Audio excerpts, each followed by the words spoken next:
In January 1974, in an interview with Psychology Today, Dr. Ole Ivar Luva said, quote, "You see, you start pretty much from scratch when you work with an autistic child.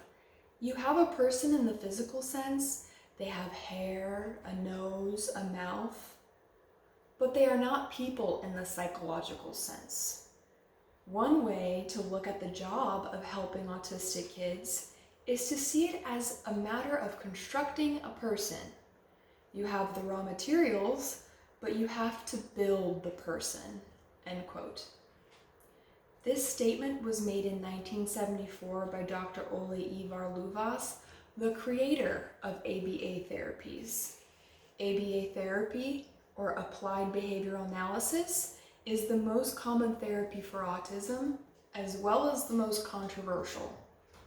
In an article titled Autism Treatment Programs posted on marketresearch.com on March 5th, 2018 by John LaRosa, it says that, quote, "Based on new government data, 1 in 45 children in the US will be diagnosed with autism.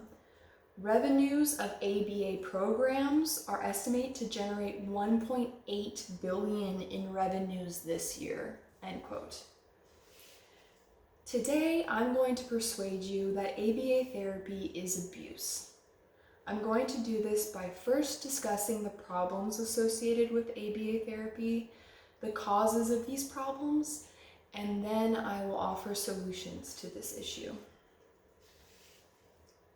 Continuing with the problems, ABA is designed to make the child act in a socially acceptable manner so that they can be presented by their families as normal. The price of this is the child is put under an unbearable pressure to conform, perform, and obey without consideration for their feelings, their needs, their desires, their abilities, or emotional safety.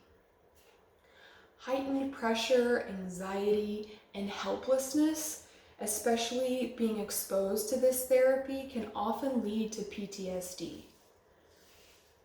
Because ABA takes away identity and self-esteem, former ABA autistics often end up dying by suicide.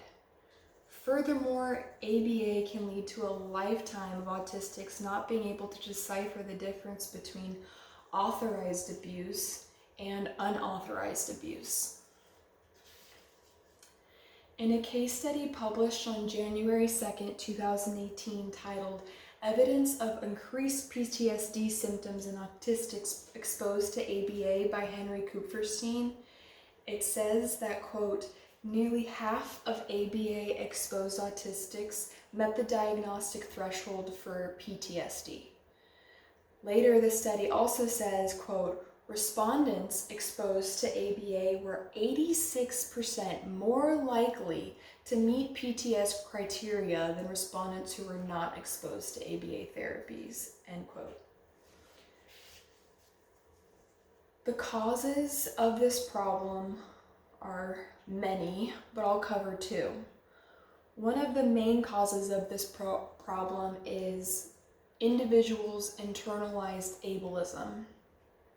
In a webinar hosted by Ari Neiman on December 21st, 2019, titled "Autism in the Context of Ableism," ableism is defined as, quote, "discrimination against, prejudice against, or disregard for the needs of people with disabilities," end quote. ABA does this by not meeting the child's needs and punishing them for not being neurotypical. Another cause of this problem is the prevalence of eugenics and theorizing how to manage autistics.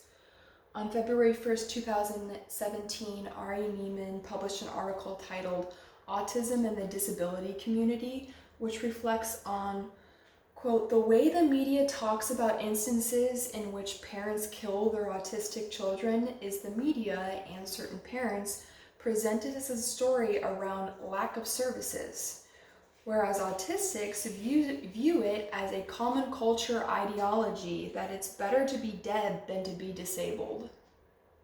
as if the deaths of disabled people aren't the tragedy, but that their lives in fact are, end quote. Now I will offer solutions to this issue.